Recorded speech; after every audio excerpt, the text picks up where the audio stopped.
Hello दोस्तों, मैं फिर से आप लोग के सामने एक नया सेशन लेकर उपस्थित हूँ जो मैं डेली जीके जीएस के टॉप 10 सिलेक्टेड क्वेश्चन लेके आता हूँ जो आगामी परीक्षा में आने के लिए बहुत ज़्यादा सिलेक्टेड ये होते हैं। ऐसे प्रश्न एसएससी, बैंकिंग, रेलवे तथा आगामी कोई भी गवर्नमेंट एग्ज़ाम में ये ऐसे प्रश्न पूछे जाते हैं। अगर ये प्रश्न के उत्तर आप लोग को मालूम होगा तो हमारे ज़रूर कमेंट में बताइएगा और ये भी बताइए कि आप लोग को कैसा ये वीडियो लगा। Let's begin to start to class. हमारा आज का सवाल है पहला, भारत के 26वें मुख्य चुनाव आयुक्त कौन बने हैं? पहला ऑप्शन है राजीव कुमार, दूसरा ऑप्शन है निपेंद्र सिंह, तीसरा ऑप्शन है ज्ञानेश कुमार और चौथा ऑप्शन है सैयद अकबरुद्दीन। इस प्रश्न के लिए हमारा राइट ऑप्शन हो जाएगा ऑप्शन नंबर 3 हो जाएगा, यानी कि ज्ञानेश कुमार। ज्ञानेश कुमार जी के बारे में बात की जाए तो ये अब 26वां मुख्य चुनाव आयुक्त बने थे। पहले मुख्य चुनाव आयुक्त राजीव कुमार और ज्ञानेश कुमार दोनों थे। बात कर लेते हैं दोस्त, तो चुनाव से संबंधित आर्टिकल 324 से 329 के अंतर्गत आते हैं भारतीय संविधान में। जो भाग 15 के अंदर आते हैं ये आर्टिकल है दोस्त। ये जो मैंने लिखवाया 324 से 329 ये दोस्त आर्टिकल है। 324 से 329 ये आर्टिकल है। और भाग 5 ये दोस्त ये है, इसके अंतर्गत आता है। बात किया जाए तो मुख्य चुनाव आयुक्त का कितना साल तक रहता है, तो इनका उम्र अगर 6 वर्ष हो जाए कार्यकाल या 65 वर्ष, तो ये इनका कार्यकाल रहता है 6 वर्ष या 65 वर्ष। सबसे पहले चुनाव की बात किया जाए दोस्त, चुनाव की बात तो 25 जनवरी 1950 को यह निर्धारित किया गया कि भाई हम लोग प्रत्येक 5 साल पे या हर एक मंत्री के लिए हम लोग चुनाव करवाएंगे, जिससे प्रतिनिधि का तय होगा कि कौन मंत्रालय का प्रतिनिधि बनेगा। सबसे पहला बार चुनाव हुआ था 1951 से 52 के समय में, यानी कि जो पंचवर्षीय योजना आया, 1951 से 55 में, उस दौरान चुनाव का शुरुआत किया गया था। अब चलते हैं नेक्स्ट नंबर सवाल पर। हमारा नेक्स्ट सवाल क्या है, 5वें बहुपक्षीय नौसेना अभ्यास कुमुदो का आयोजन कहाँ किया जा रहा है? पहला ऑप्शन है इंडोनेशिया, दूसरा ऑप्शन है मालदीव, तीसरा ऑप्शन है श्रीलंका, चौथा ऑप्शन है फिलीपींस। हमारा राइट ऑप्शन हो जाएगा ऑप्शन नंबर 1, यानी कि इंडोनेशिया। इंडोनेशिया के बारे में दोस्त कुछ बात करते हैं तो भारत 5वीं बहुपक्षीय नौसेना अभ्यास किसके साथ करेगा? इंडोनेशिया। और साथ ही दोस्त बता देते हैं, भारत गरुड़ शक्ति अभ्यास इंडोनेशिया के साथ करता है। भारत गरुड़ शक्ति अभ्यास, गरुड़ शक्ति मैंने पहले के वीडियो में बताया आपको भी कि भारत गरुड़ शक्ति अभ्यास इंडोनेशिया के साथ करता है। साथ ही ये बता देते हैं दोस्तों, भारत और बांग्लादेश के बीच एक बोगो सागर सैन्य अभ्यास भी होता है। उसी प्रकार सिम्प्रीति सैन्य अभ्यास भारत और बांग्लादेश के बीच होता है। ये सब ऐसे सैन्य अभ्यास हैं जो इंसान को याद जल्दी नहीं रहता है किसी स्टूडेंट को, इसलिए मैं बता देता हूँ, इसलिए ये इम्पोर्टेंट रखता है ये ऐसे वीडियो। चलते हैं अब नेक्स्ट नंबर सवाल पर। हमारा नेक्स्ट सवाल क्या है, हाल ही में किस देश में तमिल कवि और दार्शनिक तिरुवल्लुवर की प्रतिमा का अनावरण किया गया है?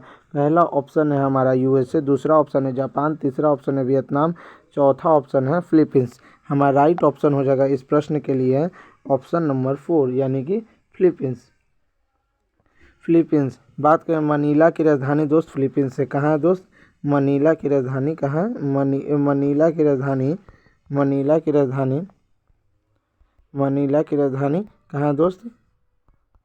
मनीला की राजधानी कहाँ है? मनीला की कैपिटल कहाँ है दोस्त? फिलीपींस है। साथ ही ये दोस्त बता देते हैं कि स्टैचू ऑफ यूनिटी जो जिस प्रकार तमिल कवि दार्शनिक का तिरुवल्लुवर में प्रतिमा बना है, उसी प्रकार हमारे भारत के जो प्रमुख एक नेता हैं, प्रमुख व्यक्ति थे, जिनका नाम क्या है?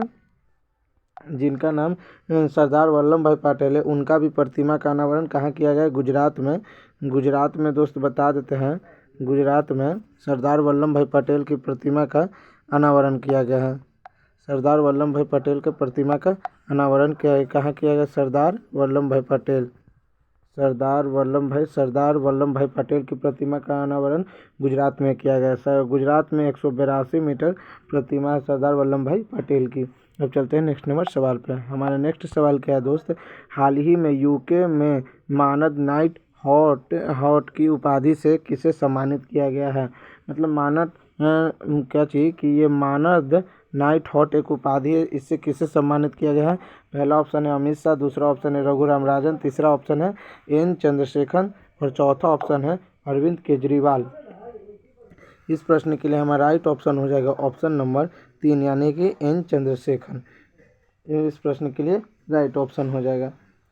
नाइटहुड की उपाधि त्याग दी है। जिस प्रकार नाइटहुड की उपाधि एन चंद्रशेखर जी ने त्याग, उसी समय बारदोली सत्याग्रह के दौरान हमारे रविन्द्रनाथ टैगोर हैं जो टैगोर की उपाधि इन्होंने त्याग दी थी बारदोली सत्याग्रह के आंदोलन के दौरान, जो बारदोली की महिलाओं द्वारा मिली थी।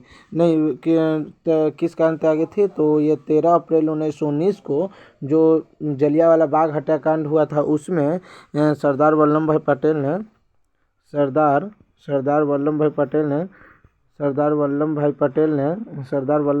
ने किस चीज़ की उपाधि त्याग दी थी? नाइटहुड की उपाधि। नाइटहुड की उपाधि भी सरदार वल्लभ भाई पटेल ने त्याग दी थी 13 अप्रैल 1919 में। 13 अप्रैल 1919 में जो जलियांवाला बाग हत्याकांड हुआ था उस दौरान सरदार वल्लभ भाई पटेल ने नाइटहुड की उपाधि त्याग दी थी। अब चलते हैं नेक्स्ट नंबर सवाल पर। हमारा नेक्स्ट सवाल है दोस्त, जर्मन वॉच द्वारा प्रकाशित जलवायु जोखिम सूचकांक 2025 में भारत की रैंक क्या है? पहला ऑप्शन है 6 नंबर रैंक पे है, दूसरा ऑप्शन है 4 नंबर रैंक पे है, तीसरा ऑप्शन है 7 नंबर रैंक पे है और चौथा ऑप्शन है 8 नंबर रैंक पे है। इस प्रश्न के लिए हमारा राइट ऑप्शन हो जाएगा ऑप्शन नंबर 1 यानी 6 नंबर रैंक पे भारत आता है जर्मन वॉच से प्रकाशित जलवायु सूचकांक में। ऐसे भारत का स्थान जलवायु सूचकांक में 9th नंबर स्थान पर है। ऐसे 9th नंबर स्थान पे जलवायु आता है। जलवायु भारत की जलवायु कितना 9th नंबर स्थान पे। भूखमरी में भारत के स्थान भूखमरी में भारत का स्थान 105 नंबर पे है। विश्व शांति सूचकांक में 129 नंबर स्थान पे 116 नंबर पे आता है और विश्व टैलेंट सूचकांक में 58 नंबर स्थान पे आता है। और बता देते हैं दोस्त कि फायर पावर इंडेक्स में भारत का स्थान चौथा नंबर यानी 4 नंबर स्थान पे आता है। कॉफ़ी उत्पादन में भारत 7 नंबर स्थान पे आता है। भारत में सबसे ज़्यादा कॉफ़ी का उत्पादन बेंगलोर में होता है। ऐसे दुनिया भर में बात किया जाए तो कॉफ़ी उत्पादन सबसे ज़्यादा चीन में होता है। अब चलते हैं नेक्स्ट नंबर सवाल पर। नेक्स्ट सवाल हमारा क्या है कि वापदा अवार्ड 2025 में बेस्ट मूवी का पुरस्कार किसे दिया गया है? पहला ऑप्शन है द ब्रूट लिस्ट को, दूसरा ऑप्शन है कनक लाइव को, तीसरा ऑप्शन है ब्रह्मास्त्र को, चौथा ऑप्शन है रिहान को। आप लोगों ने ब्रह्मास्त्र मूवी तो देखा, बहुत ज़्यादा टॉप किया था, बहुत लोगों को अच्छा भी लगा, अच्छा भी मूवी है भाई। चलते हैं इस प्रश्न में। तो इस प्रश्न के लिए राइट ऑप्शन हो जाएगा कनक लाइव मूवी को दिया गया वापदा अवार्ड। वापदा अवार्ड दोस्त बताते हैं तो ये फिल्म के क्षेत्र में दिया जाने वाला एक अवार्ड है। किस क्षेत्र में? तो फिल्म के क्षेत्र में दिया जाने वाला एक अवार्ड है। फिल्म के क्षेत्र में सबसे बड़ा अवार्ड दादा भाई फाल्के पुरस्कार है। दादा भाई फाल्के पुरस्कार जो फिल्म के क्षेत्र में सबसे बड़ा पुरस्कार दिया जाता है। वापडा अवार्ड की शुरुआत 1947 में किया गया था और 54वां वापडा अवार्ड पुरस्कार मिथुन चक्रवर्ती को दिया गया। बेस्ट मूवी 2024 का अवार्ड अट्टम को दिया गया था और इसमें एक्टर कौन थी? ऋषभ शेट्टी। और दादा साहेब फाल्के पुरस्कार सबसे पहले देविका रानी को दिया गया था। अब चलते हैं नेक्स्ट नंबर सवाल पे। हमारा नेक्स्ट सवाल क्या है? ब्रिक्स शिखर सम्मेलन 2025 की मेजबानी कौन करेगा? पहला ऑप्शन है दक्षिण अफ्रीका, दूसरा ऑप्शन है ब्राज़ील, तीसरा ऑप्शन है ऑस्ट्रेलिया, चौथा ऑप्शन है कनाडा। हमारा राइट ऑप्शन हो जाएगा इसमें ब्राज़ील। हमारा राइट ऑप्शन क्या हो जाएगा? ब्राज़ील। ऑप्शन नंबर दो ब्रिक्स शिखर सम्मेलन दोस्त इस बार कहाँ होगा? 2025 में ब्राज़ील में होगा। और ब्रिक्स में टोटल कितने सदस्य देश हैं? ब्रिक्स में टोटल सदस्य देश 10 है। ब्रिक्स में टोटल 10 सदस्य देश हैं। ब्रिक्स में टोटल कितना सदस्य देश हैं? 10। ब्रिक्स की स्थापना दोस्त कब हुआ था? 2006 में हुआ था ब्रिक्स की स्थापना। ब्रिक्स की जिस समय स्थापना हो उस समय ब्रिक था, क्या था ये, ब्रिक था, उस समय ब्रिक था। बाद में दक्षिण अफ्रीका जुटा तो जिससे ब्रिक्स बना। चलते हैं नेक्स्ट नंबर सवाल पे। अब हमारा नेक्स्ट सवाल क्या है, क्वेश्चन नंबर 8, 8वां हिंद महासागर सम्मेलन आयोजित कहाँ किया गया। पहला ऑप्शन है फ्रांस, दूसरा ऑप्शन है ओमान, तीसरा ऑप्शन है इंग्लैंड, चौथा ऑप्शन है दक्षिण अफ्रीका। हमारा राइट ऑप्शन हो जाएगा ऑप्शन नंबर 2 यानी कि ओमान। क्या हो जाएगा दोस्त, ओमान। ओमान हमारा राइट ऑप्शन हो जाएगा इस प्रश्न के लिए। ओमान के एक जगह है मरकट, ओमान के एक जगह है मरकट, वहीं पर इसका आयोजन किया जा रहा है 8वां हिंद महासागर सम्मेलन। और 7वां कहाँ हुआ था, ये 8वां हो रहा है, और 7वां कहाँ हुआ था, पर्थ ऑस्ट्रेलिया में। कहाँ हुआ था, पर्थ ऑस्ट्रेलिया, पर्थ ऑस्ट्रेलिया में, रुकिए, पर्थ ऑस्ट्रेलिया में 8वां हुआ था, पर्थ ऑस्ट्रेलिया में 8वां हुआ था, ठीक ना। भले 7वां हुआ था पर्थ ऑस्ट्रेलिया में, और 8वां हो रहा है मरकट में। चलते हैं नेक्स्ट नंबर सवाल पे। हमारा नेक्स्ट सवाल क्या है, भारत में 200 बिलियन डॉलर की आकाश मिसाइल प्रणाली में कौन सा देश खरीदेगा। मतलब 200 मिलियन डॉलर की आकाश प्रणाली मिसाइल कौन देश खरीदेगा। पहला ऑप्शन है भूटान, दूसरा ऑप्शन है नेपाल, तीसरा ऑप्शन है फिलीपींस, चौथा ऑप्शन है मलेशिया। हमारा राइट आंसर हो जाएगा इस प्रश्न के लिए ऑप्शन नंबर 3 यानी फिलीपींस। बात कर लिया जाए दोस्त तो फिलीपींस के बारे में मैंने कोई और पीछे वाले क्वेश्चन बता दिया है, फिर भी इसमें बताते हैं कि फिलीपींस की राजधानी मनीला है, राजधानी फिलीपींस है दोस्त, सॉरी मनीला की राजधानी फिलीपींस है। अंतर्राष्ट्रीय चावल अनुसंधान केंद्र कहाँ फिलीपींस में पड़ता है। और एडीबी की मुख्य, और एडीबी है उसका मुख्यालय भी, हेडक्वार्टर कहाँ है, हेडक्वार्टर कहाँ, मनीला में है। कहाँ, मनीला में हेडक्वार्टर है एडीबी का। और साथ मनीला का है। और एडीबी की स्थापना दोस्त कब हुआ था, 1966 में एडीबी की स्थापना हुआ था। अब चलते हैं नेक्स्ट नंबर सवाल पे। ये क्वेश्चन दोस्त 10th नंबर क्वेश्चन है, जो इस वीडियो का लास्ट क्वेश्चन रहने वाला है। अगर ये प्रश्न के उत्तर आप लोग को मालूम होगा तो कमेंट में बताइएगा ज़रूर। ये क्वेश्चन 10th नंबर क्वेश्चन है, जो क्या है कि जो मनी 4 का ट्रेलर सम्मेलन 2025 कहाँ है। मतलब जो मनी 4 टेलर है, एक जो मनी 4 टेलर है, इसका आयोजन कहाँ आयोजित किया जाएगा, कहाँ आयोजित होगा। पेरिस में होगा कि न्यूयॉर्क में होगा कि म्यूनिख में होगा कि चौथा ऑप्शन है टोक्यो में होगा। इस प्रश्न के लिए राइट ऑप्शन हो जाएगा ऑप्शन नंबर 3 यानी कि म्यूनिख। इसको ऐसे पढ़ते हैं दोस्त, म्यूनिख, ठीक ना, म्यूनिख इसे पढ़ते हैं, ऐसे क्या पढ़ते हैं, म्यूनिख, ठीक ना, म्यूनिख इसको पढ़ते हैं। बता दें दोस्त सम्मेलन म्यूनिख है, ये जर्मनी में हो, जर्मनी का है। ये कहाँ, जर्मनी में है। हाइड्रोजन ट्रेन, सबसे पहले हाइड्रोजन ट्रेन दोस्त कहाँ चली थी।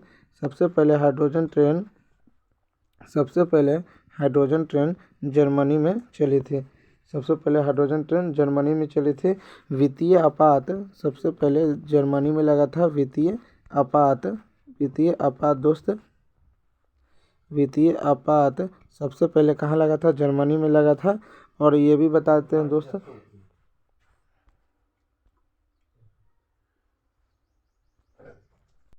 इंग्लैंड में ट्रेन, दुनिया भर में सबसे पहले ट्रेन इंग्लैंड में चला था, जो 1885 में चला था। कब चला था इंग्लैंड में ट्रेन 1885 में, 1825 में, सॉरी दोस्त, 1825 में ट्रेन चला था 1825 में। कहाँ चला था, इंग्लैंड में 1825 में ट्रेन चला था। अब लास्ट, और दोस्त अगर हमारे ये वीडियो अच्छा लगा होगा तो ज़रूर सपोर्ट करिएगा, और thank you for watching my video.